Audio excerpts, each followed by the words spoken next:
It is officially the Senior Bowl, as in it's already passed. It's me and Andrew Mott here with Draft Nerds, and we're going to give our recap over everything that has happened after the Senior Bowl week. And I'm going to be honest, this is the most underwhelming Senior Bowl on every level that I've ever experienced. I don't know if you felt like that, where there was not any buzz. There's been more prospects allowed than ever over the last 2 years. And the guys who did what they're supposed to did what they're supposed to, but no real guys that pop. So I got some winners and losers. It's mainly winners. It's actually not a lot of people truly poop the bed. We got a couple of QBs that we knew were like I put in the group chat. It's a lot of this is like we confirmed that this guy's ass. That's the only thing that we learned. It's like we confirmed it. We knew it. We saw it against competition.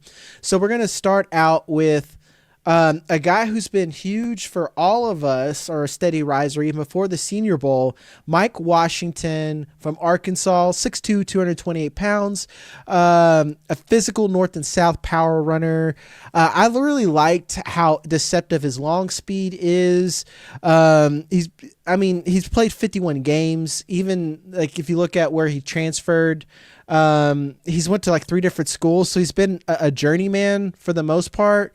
Because let's see, he went from Buffalo, New Mexico State, then to Arkansas. So lots and lots of experience that matters a lot less. He finished Arkansas's final season, 167 attempts for 1,070 yards, 6.4 yards per carry. That's really, really good. 8 rushing touchdowns. And this is a thing that really separates him for some of the other maybes. It's a 28 receptions, 226 yards, and 1 touchdown. He is officially my RB3. And that is, there's not a lot separating him from Jadarian Price right now. Where are you at with Mike Washington? Yeah, well, first of all, just to hear you say Mike Washington, a Senior Bowl riser, is your RB3 in the class should tell you the state of the running back position in 2026 right now for rookies. Like that should tell you everything you need to know at the moment, because by God, like last year we were not talking about a guy rising to RB3 from the Senior Bowl. It was like he might be my running back 9 after the Senior Bowl because of how good that class was. But Mike Washington, man, like exactly. And like Mike Washington, for me, he's a player that I haven't deep dived, but what I've seen on Mike Washington so far has been, you see the explosiveness pop up. You see a guy who has good decision making. He's good with the vision. Like there's a lot to like from Mike Washington's tape, and a guy who I also think, like you said, with some of the receptions, was underrated as a receiver, because the production isn't outstanding, but it also is not too little where you have to ignore it. So I think when he went out there this week at the Senior Bowl, it's a guy who showed some of the pass catching ability in the practices. There was 2 days of practices here where he definitely showed that he was capable as a receiver. In the game, I think he had like 2 catches in that game as well. Obviously, you don't really pull the box score numbers from those games because they're rotating guys and guys aren't getting a lot of work, but he showed that he could do that. And that is big for me right now, because when we're trying to project players at the next level, this modern NFL wants running backs that can catch the football out of the backfield. And if you can showcase that you can do that, I think you're going to move up board. So Mike Washington's a player that probably is moving up a board. Do you feel like this is a player right now, Jagger, where he's in day 2 consideration, or is he still like early day 3 for you? He's day 2 for me, man. I watched every game from him, and man, I tweeted about it. It was a series of gifts. Like when Arkansas is your favorite team and you got to watch the tape from them, hard to look at. We're going to talk about Taylen Green, spoilers, but like that was a holdback for the entire offense. Like I'll share my notes with him because I've seen all the available tape, did my deep dive. Strengths, excellent size and power, good patience and vision, good long speed for home runs, fast cutter, and good receiving. Man, for being that size, his one step to cut in lateral agility is great. And he's a little bit kind of like Derrick Henry, where he's an engine, where sometimes if you're able to hit him early and stand him up, you could slow him down. But once that engine is going, it's something, like it's hard to stop. The weaknesses, this is a huge one.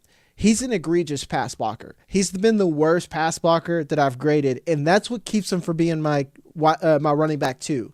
to be honest, because like Jadarian Price can get on the field if he can just pass block. And pass blocking is almost more important than the receiving end because it's all third down. What if you get audible to stay in the block? Vice versa. They don't trust you. So that was my big thing. And I have some interesting comps. My floor comp is Braylon Allen. I have a mid comp for him, and that's still like I can only put so many. You've seen my spreadsheet. I can only put so many cells before it's ridiculous. But he's Trey Benson right now, man. Like, think about the size, how he moves, the receiving ability, and why I don't want to say that's a floor, because Trey Benson, we don't even really know who he is at this point, because by the time he's going to dominate a backfield, he got injured. So that's still a mystery box. So my ceiling comp, I had to go deep in the barrel for this.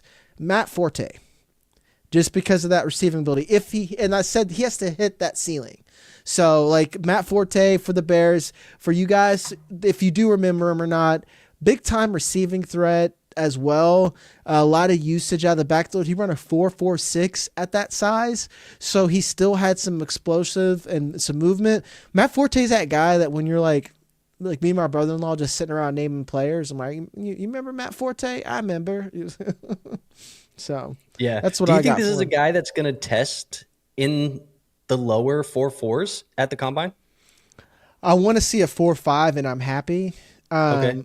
You know what? I'm really curious about his split. I wonder if he's going to be a guy that's going to have a crappy 10-yard split, but when it's all said and done, because when he gets moving, I definitely see the 4.5 because it's the build up speed. It's the build up speed. Instant acceleration. It's the build up. Exactly. And it's so weird. And you know this with wide receivers. You've been in this game. When you say quicker than fast, going like this, man, he's lightning quick. But sometimes just getting north and south quickly, and that's me nitpicking at a weakness in his running style, where he runs a little bit high sometimes. That was my other big weakness. So no surprises that he is a big riser in my opinion. I know that Garrett likes him a lot too. He's going to be having a scouting report video here in the pipeline coming up. Anything else on Mike Washington before we move? Nothing for me. All I can say is you and Garrett were the ones that I heard before the Senior Bowl, and now you guys are starting to see it come true a little bit. Hot dog. Thank you for the credit. I will gladly accept.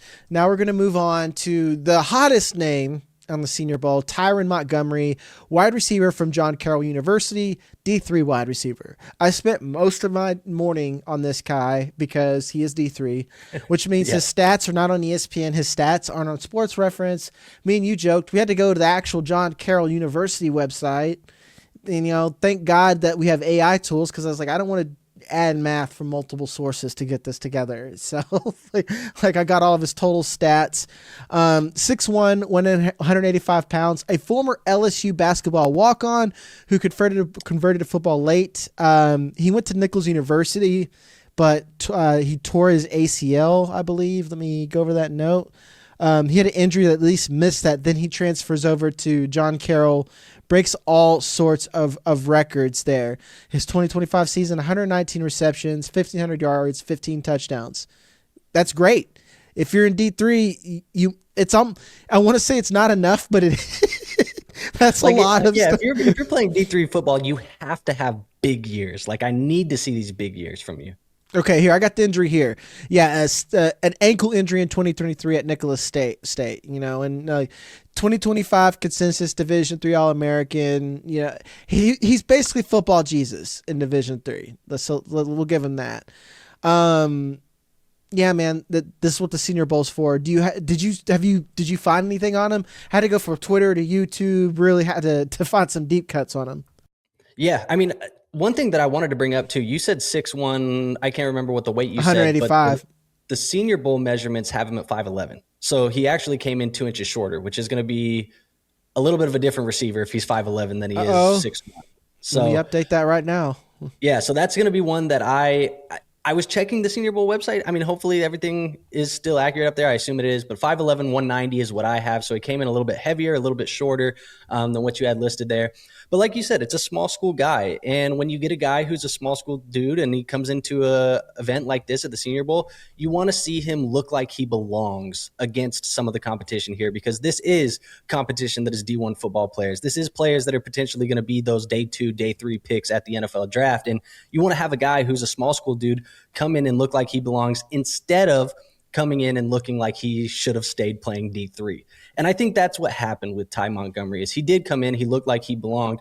And so because of the story of him being a D3 wide receiver, everybody's going to fall in love with that. And I think he's going to get some buzz.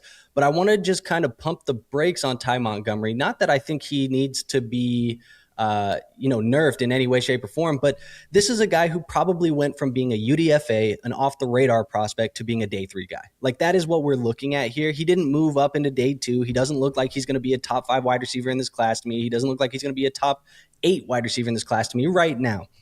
But at the end of the day, like he came in to practice, he showed nice route running ability, he showed good athleticism, he had a nice climb the ladder type of catch there at practice against one of these corners. I can't remember who it was that was playing corner, but just showed a lot of things.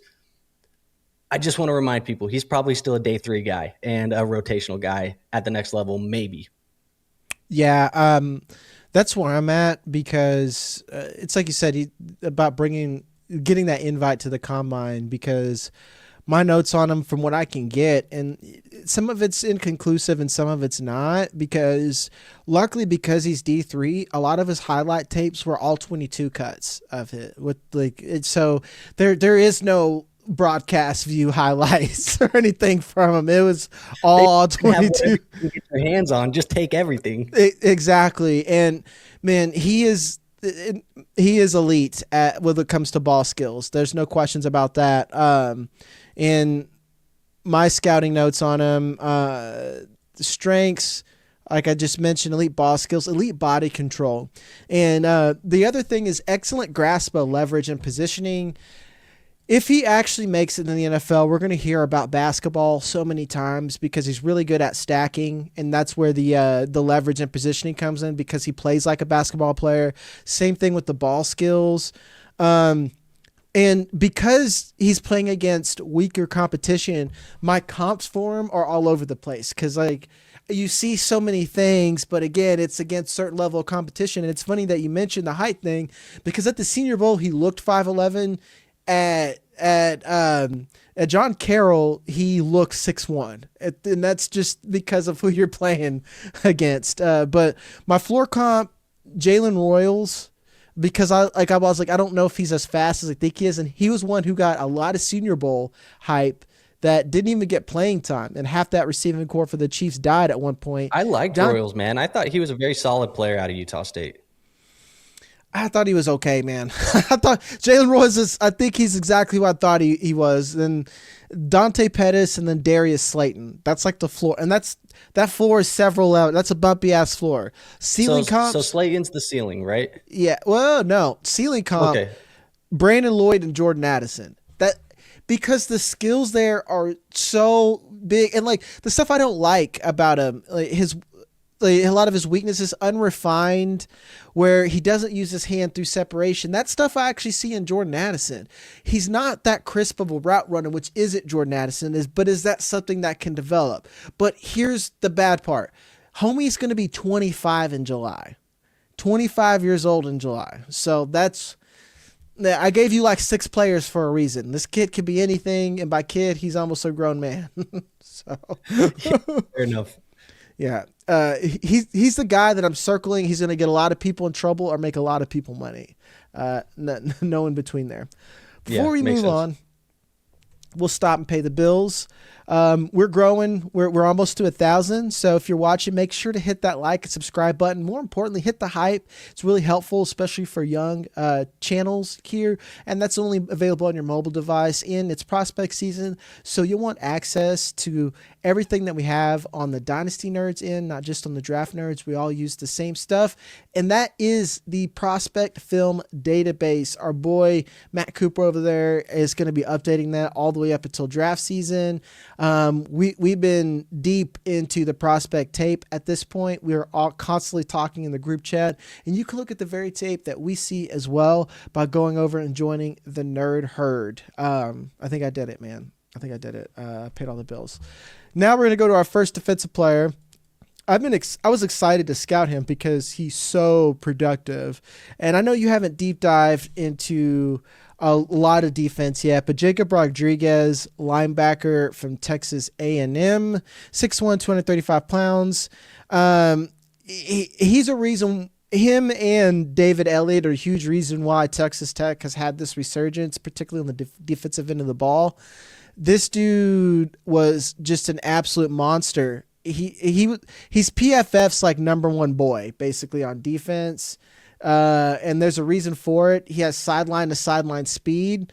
He came in to college football as a quarterback and moved over. So I hate when people try to use that and extrapolate that into like, well, he sees the game like a quarterback. Seeing it in high school and then getting a lot of reps into college are different things, but he's a smart player. Yeah, he went to Virginia, which is notable. He went to Virginia as a football scholarship, and he basically won every award: Dick Butkus, Bednarik, Nagurski, and Lombardi Award winner. This dude was like the quote unquote college man. My notes on him: physical thumper, smart player who knows where the ball's going. This is what showed up at the Senior Bowl. Excellent coverage skills. This guy was shutting down running backs. Granted, the running backs were ass, but it still matters. Sideline to sideline speed, like I mentioned. Hey, look, we got a lot of running backs that are risers, and maybe it's because they were ass and now they're kind of not ass, but we'll talk about that. Because sometimes overcommit to the run and linked. He's only 6'1" and 235, so he's a wee lad, kind of. And to keep in mind, I haven't updated this to Senior Bowl, so I need to go back and actually look at what the Senior Bowl measurements are. But man, his stats just for the season: 63 solo tackles, 65 assisted tackles, 11 tackles for loss. Not very active in the sack department. 4 interceptions, 6 pass defense, 7 forced fumbles. That is a disruptive player. I was telling you pre-show, man, about defensive end not being extraordinary, like edge rusher. The off-ball linebackers are great. I haven't even dove that deep into Arvell Reese, but Jacob Rodriguez, after all the scouting report that I gave you, is this someone that excites you? Yeah, I mean, it sounds like he can be a player that's going to be valuable to a defense. In a way, he kind of sounds like Logan Wilson. And I kind of want to hear your comps potentially if you have any. If you don't have any, that's fine. But I kind of hear that Logan Wilson prototype, a guy who can, like you said, be sideline to sideline, good in pass coverage, probably a little bit more fast than some of these other linebackers at the next level. Does that sound true for what you're hearing here? Yes, and like Logan Wilson's a good comp because now, especially when you're going to be strictly playing off ball in the middle, you need to have that Tampa 2 aware, because that's where you want him at, is Tampa 2, where you can shut down the middle of the field, you can lurk to cover up your linebackers and then move laterally to keep up with a lot of these mobile running backs. And that thumping ability, even in open space, despite his size, is where I really like him. Cody Schwessinger is another one who just came from the Browns that I really like as a good comp because of that coverage skill. And I'm looking up. Yeah, I was about to say, like, and this isn't because one's Rodriguez and one's Martinez. But from the run stopping standpoint, Blake Martinez, it would have been my first comp from it. And that's another guy who made a decent living for the Giants. But a fun little defensive guy that, especially if you're an IDP for you fantasy folks out here, he's going to be a point getter because he's going to rack up tackles and he can stay on the field because he can cover the pass, even though he's not going to generate pressure or sacks. Is this a guy who you think played day 2 so far, day 2 type of draft capital or no? Yes. I think he's day 2 or 3. I need to look at more of the secondary before I start doing, like, I haven't looked at O-line or secondary yet. That's more on that week, and that'll really tell me kind of where the depth is and where some of these guys are going to fall once I get there. But so far, man, usually off-ball linebackers, just by nature, are almost day 3 guys, like round 4, just because you can find them. And the fact that they're rising is a testament to how poor the draft class is.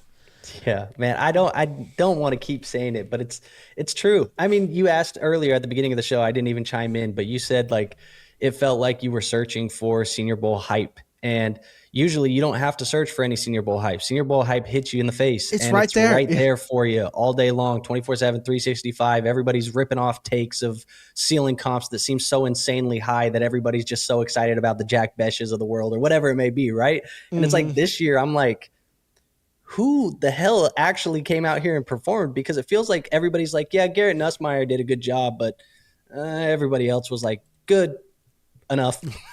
Which, perfect segue to our next one is Garrett Nussmeier. He's one where I think it's the other way. We talk about the Diego Pavias and Taylen Greens. Garrett Nussmeier just needed to have a clean day and just needed to do his job, and that's what he did. I still think, and this is going to be a hot take for some, he still might be my QB2. I'm going to go through Ty Simpson a third time.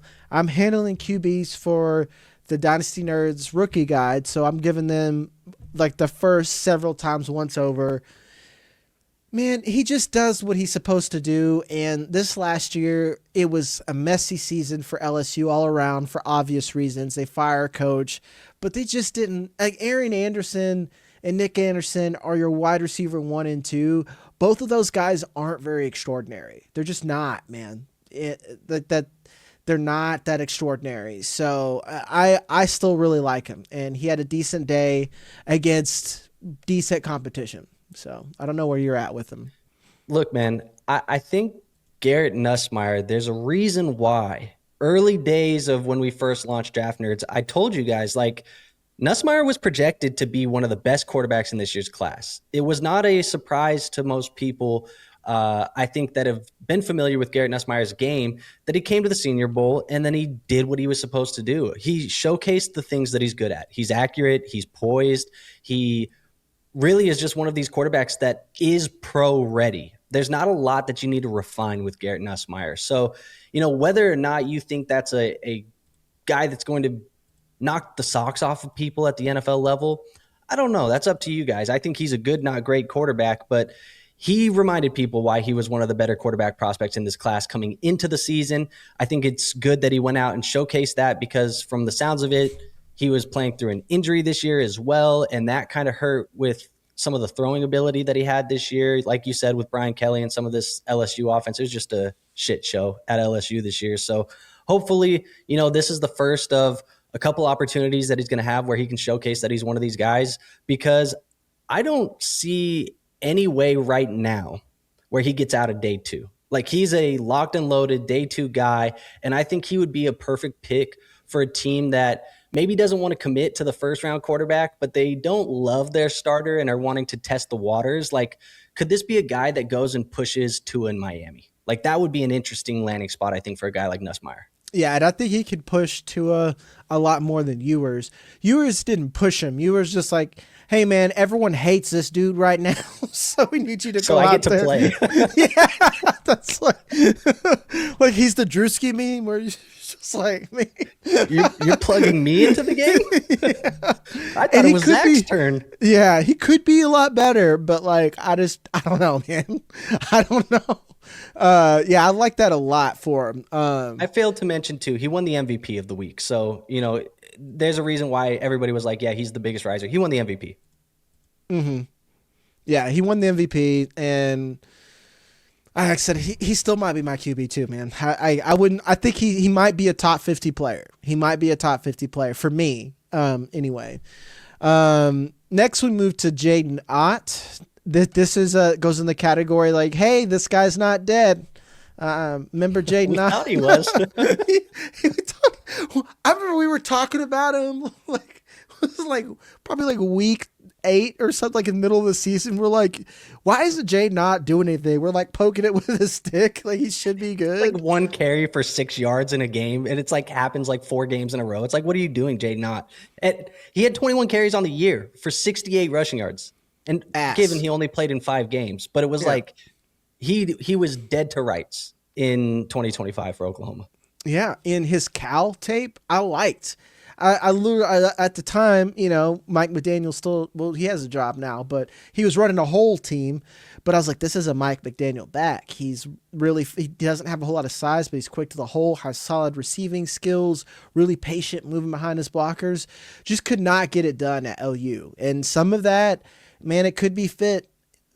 There's a couple of guys like Deion Burks, I feel like should have had more than what he had. It's just I really question Brent Venables as a coach, just because they keep bringing in guys on offense. He reminds me of Rex Ryan for the Jets, where I'm like, man, they have a good defense and the Jets keep bringing in good offensive guys, but that offense just can't keep up. That's where OU's at. So that makes me wonder now that you have a guy like Jaydn Ott who performed well. And to be honest, all 3 of these running backs were on the same side of the Senior Bowl. They lit it up.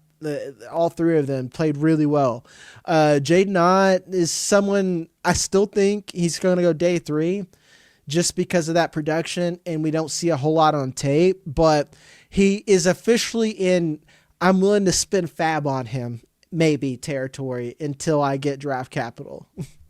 Yeah, I mean, it's a guy who, yes, his value rose, but it wasn't a player that I think we should be talking about super highly right now. I mean, like you said, the production is a major red flag for Jaydn Ott, and injury has been a red flag for Jaydn Ott as well. I mean, a lot of people want to talk about the Jordan Tyson, like Jordan Tyson missed 2 years or 2 or 3 years in a row where he had injuries. So did Jaydn Ott. Jaydn Ott had multiple years in a row where he's had injuries as well, and he plays a much harder position to recover from when it comes to injury, or a much more brutal position. So Jaydn Ott's somebody that I think is rising. I agree with your point of like he went from UDFA territory, undrafted running back territory, to I might use a day 3 pick on him as an NFL team and bring him in as a backup and see what he has in training camp or rookie mini camp and just see what's there. But you're right. You have to dig for the tape to see any of the production. I think the 2 things that he did really well at the Senior Bowl, which NFL teams are going to like, he showed that he was very capable as a pass protector. And I think that's going to be something that NFL teams look at and they're like, we like running backs that can protect our quarterback. And you always want to have those guys on the team. So I think he's a guy that's going to earn a role at the next level, assuming he keeps rising like this because of the pass protection. And I do think he showed some pretty solid ball carrying ability in that game. He wasn't the leading rusher in the final game of the weekend, but he was the second leading rusher, if I remember correctly. It was like 40-something yards that he had in that game, only behind – what was it? Kaelon Black? Kaelon Black was the only one who had the other 40-yard day. So, yeah, I think he did a decent amount of stuff at the Senior Bowl, but still a guy who's just a day 3 dart throw. You are good at setting me up with segues because, it's Kaelon Black is the next one on the list. This guy is a thumper. I looked through all of his tape as well. 5'10", 211. Got a chode on our hands. A redshirt senior, and he was on Bruce Feldman's freak list. He squats 500 pounds and posted a 40-inch vertical. Dude plays like he squats 500 pounds, very low to the ground. And that's obvious being 5'11".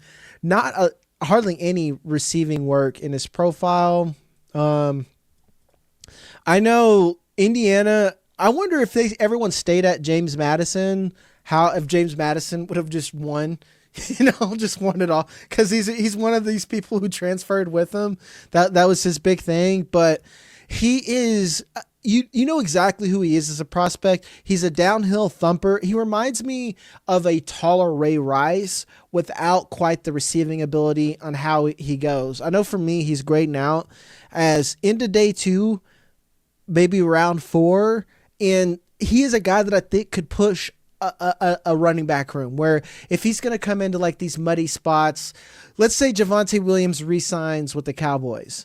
I feel better about Kaelon Black coming in and stealing touches than I ever did about Jaydn Blue. I thought Jaydn Blue sucked I thought that was always fugazi as a prospect and always just based off his combine workouts. Kaelon Black can come in and be a 1A in an offense, and he could be one of these guys who can catch a pass. He just didn't. But with this little production, it might not be there. Have you looked at any of his tape beyond what we've seen because we watch Indiana every week? Yeah, I mean, they were on TV every single week. So, yes, I've dove in a little bit into Kaelon Black. I think he's a player who, like you said, the production didn't follow it. Like, if you look at the box score, you don't see a lot of the receiving. But he does have the ability. It's just getting a team or getting a coaching staff that's going to help him unlock some of that, because he hasn't had that unlocked yet. And I think he showcased a little bit of that at the Senior Bowl as well. I think the biggest thing for me with Kaelon Black is this is a player who had zero reason or real expectation to show up to the Senior Bowl. You're coming off of a national championship just last week. Everybody's expecting you to be taking the time off and go whatever. You just stopped playing football, but you show up. You put in, a hard week of practice. You're running hard. In fact, I think he was one of the hardest runners of all of the running backs there that week, which kind of tells you this guy's motor and this guy's work ethic is something that's going to be impressive to these scouts and these GMs as they get him into these interview rooms. I think that's going to show up as well, which obviously every NFL coach is going to want a guy like that on their team. You think Mike Vrabel's going to see Kaelon Black in the interview room and see some of the production and be like, we could add another one to this team. Like, I feel like that's the type of thing that's going to happen here with Kaelon Black at the next level. Dude, that's always how it is. Pete Carroll is one of that. The teams that love running backs overdraft running backs, and the teams that don't love running backs that could use one, they will keep bringing in 7th rounders, undrafted guys. I'm looking at you, Kansas City Chiefs. That's what I'm talking about. And just keep shooting until one hits, and I can get 2 or 3 years out of them. Whereas, like, now the Chiefs are drafting at 9. Just get Jeremiah Love, man. Just do the right thing. Save yourself some trouble. Just do the right thing for everybody. But to look at Kaelon Black, and actually we could talk about Jaydn Ott, because I think Mike Washington is a complete back. I think Kaelon Black could be. I like him significantly better than Jaydn Ott. But looking at these teams where one of these guys could come in and really push a backfield, the Jets are wide open right now. Arizona, James Conner, he might be done. We don't know where he's at. Trey Benson. You mentioned we don't know what's going on with Trey. Like, we've never seen it. We've never seen it happen. Tennessee, that could be wide open. I hate Tajay Spears and Tony Pollard together. I want one of them to go away, and then someone like Kaelon Black. That's a good backfield tandem, even though my Tajay Spears shares in Dynasty would hate that, but as just normal football, which we talk here, that's fine. Here's where you start to worry. The Giants. That makes sense for a Kaelon Black. Cam Scadaboo's not going to be ready. What's a perfect complement is a nice little thumper like Kaelon Black to come in. Cleveland, I think they're fine. Washington could use some depth there. New Orleans, I think so as well. Yeah, could use some depth. We already talked about Kansas City. Cincinnati needs depth, man. Like, I do not like Taj Brooks, and behind what's his name? Chase Brown. Sorry, Chris Brown. Freudian slip there. Behind Chase Brown. There's not really anything there. Dallas wide open. Atlanta, please don't. Baltimore makes sense. They just have Derrick Henry. Minnesota's another team that, like, yes, they have Aaron Jones and yes, they have Jordan Mason, but could you just add another guy and see what happens? Like, as a fan of the Vikings, I've been begging for us to just add another running back because I don't want to keep playing with the vet. Yeah, dude. Like, the Vikings are like they're the perfect team too, where you're just like, hey man, draft this dude. To like, oh, we're good. We'll bring in Jordan Mason, and we'll trade. I can't remember what it was, but it was like a whatever round pick for Jordan Mason, and then the GM gets fired later down the road. Yeah.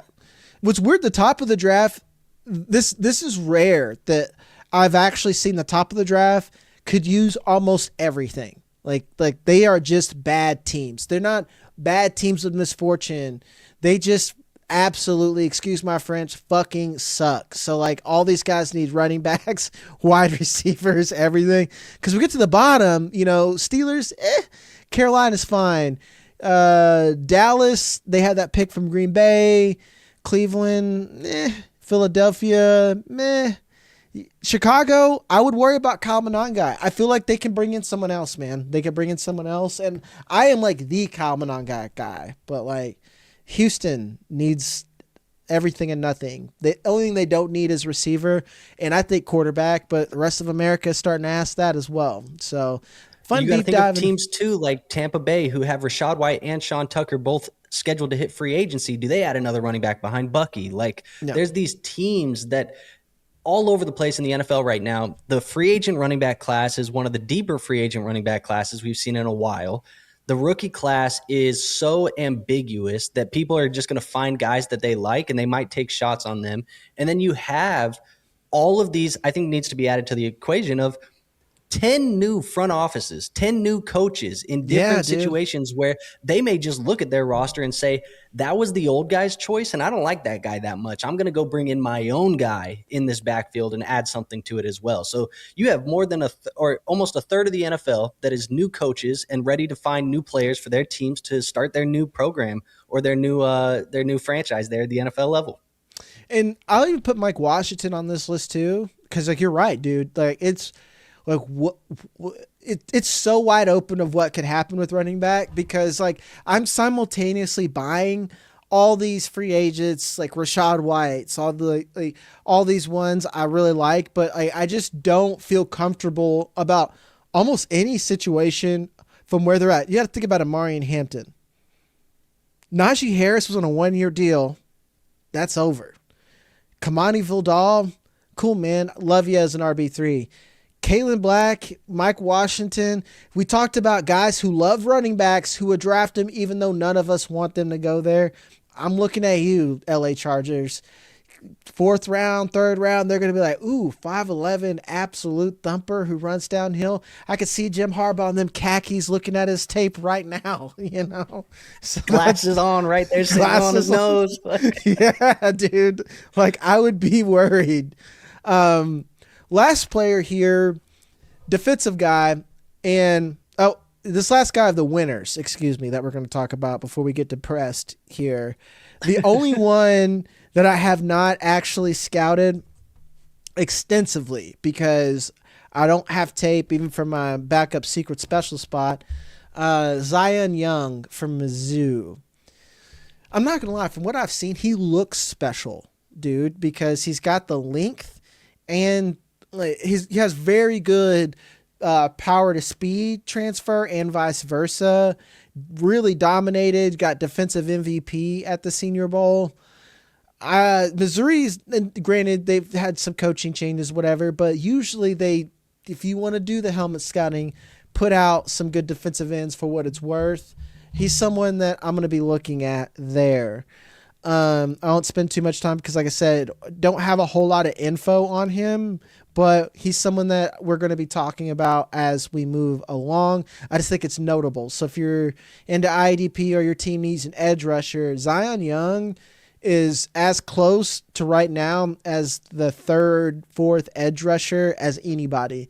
And I think he's in the dirt edge, not like stand up like Elliott from Texas Tech. Well, and Daniel Jeremiah too came in and said like he was a guy that was on his radar coming in. He said he came in and did everything he needed to do this weekend. So if you got guys like Daniel Jeremiah who were there on the ground like watching this all week, and he's like, he did everything he needed, I have no questions, you should know it was a pretty good week for Zion.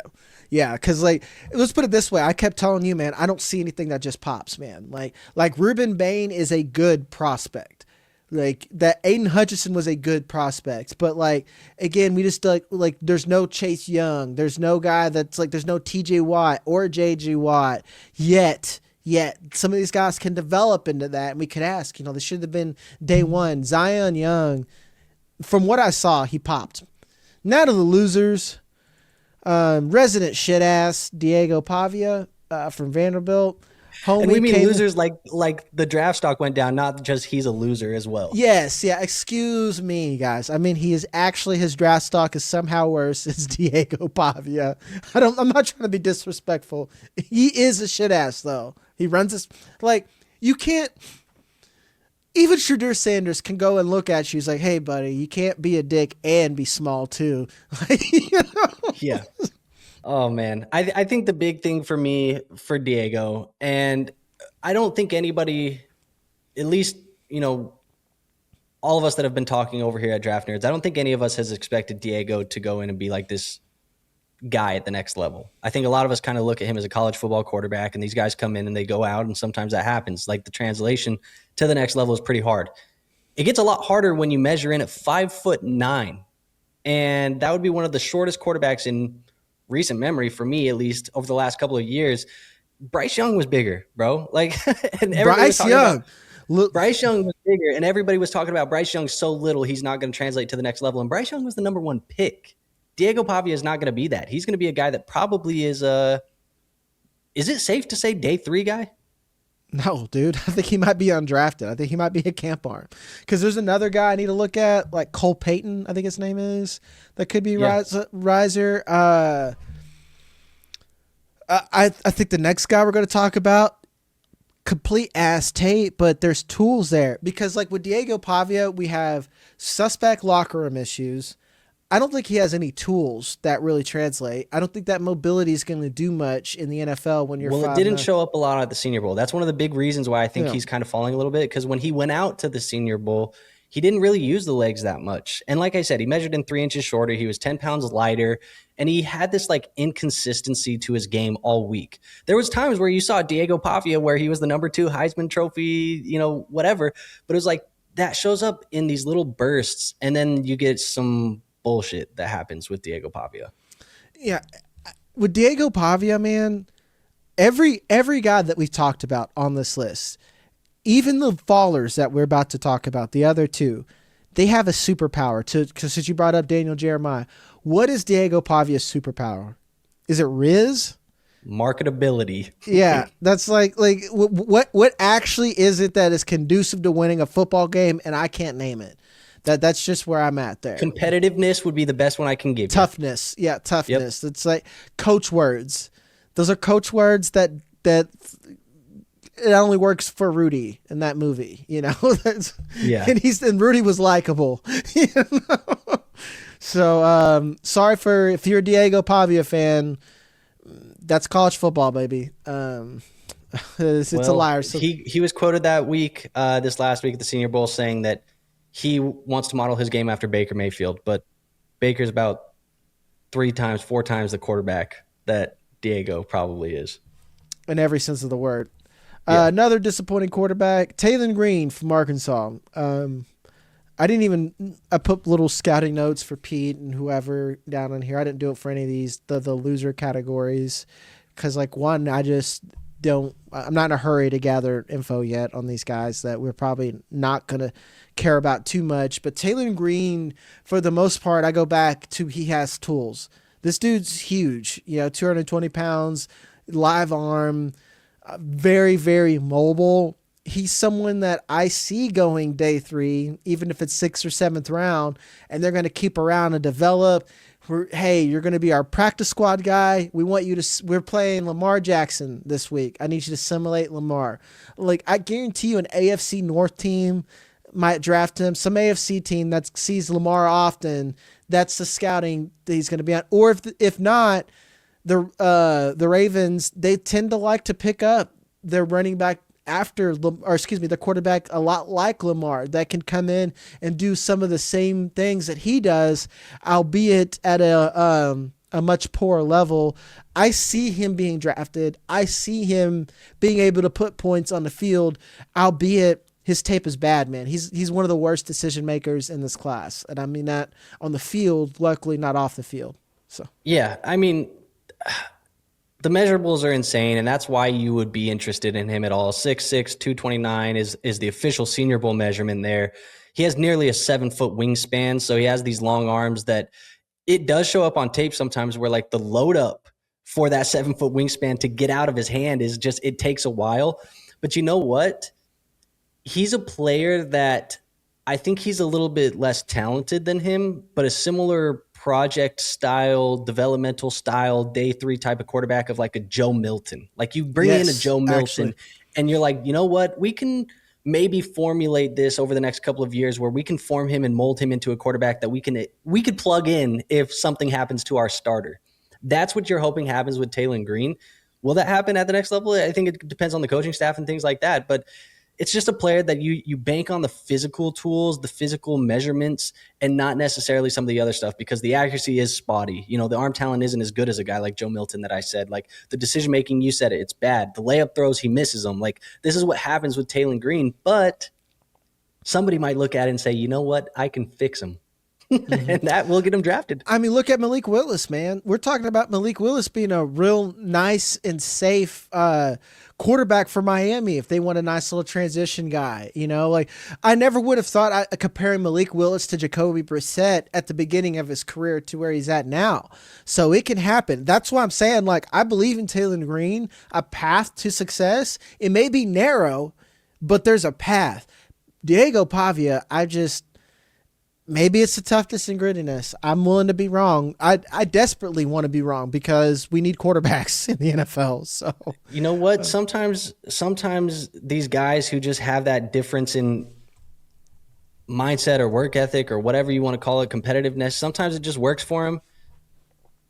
We'll see what happens with Diego, but 5'9" to me with him is the biggest red flag I can possibly point to. That's not attitude or anything off of the football field. Mm-hmm. Last, and it is least because this is unfortunate. It's just injury, a broken foot from Nick Singleton. You're out for the year next year, buddy. And this is someone who needed the Senior Bowl. He needed this week to really stand out and show those skills. I guess I'll just ask, we've talked about him a lot, about who he is as a prospect. He has the size. He has the ability from a physical standpoint, speed. He can even do a little bit as receiver. It just seems like he never got polished at Penn State ever. And I've seen that from James Franklin Penn State prospects at every position. I'm talking about Abdul Carter to Theo Johnson. I've seen that. It's just, do you think he gets drafted or is he going to get undrafted? Like, it's just kind of done, right? Yeah, I mean, this is so unfortunate for Nick Singleton, and I hate to say it because it's almost you're going to point at him and look at him as the poster child in the future and say, guys, running backs, if you're projected day 2 in any shape, way, or form, do not go back to school, because this is what can happen. This is the worst case scenario, is the Nick Singleton experience and the Nick Singleton story. Like, this is the worst thing that can happen. You decide every year to go back. It's been worse. Every year it's been worse. Exactly. Last year, he was a player that was getting day 2 buzz coming out of that season with Penn State. It's a strong running back class, and we're still talking about Singleton. Well, now you go to a weak running back class in 2025, and bad year, you go back, it doesn't work out, your coach gets fired, the production dips. At times, Kaelon Allen looks like the better running back in the backfield than you. Now you break your foot. You're not going to be able to test at the combine. Your draft capital's falling. Like, this is worst case scenario, and it's so unfortunate because I like Nick Singleton. Off of the football field and stuff like that, like, he seems like a cool guy. Like, I would root for Nick Singleton as a person. And I think he's got traits that make him very intriguing for NFL offenses, where it's like, you said it, the athleticism, it pops off at times. Like, he has this ability to get people excited. There's a reason why he's one of the better running backs we've seen come out of Penn State in the last 20 years. The problem is everything went wrong at the worst time possible, and now we're looking at Nick Singleton as, do you even get drafted, buddy? And I think the answer is probably no. It's probably no, man.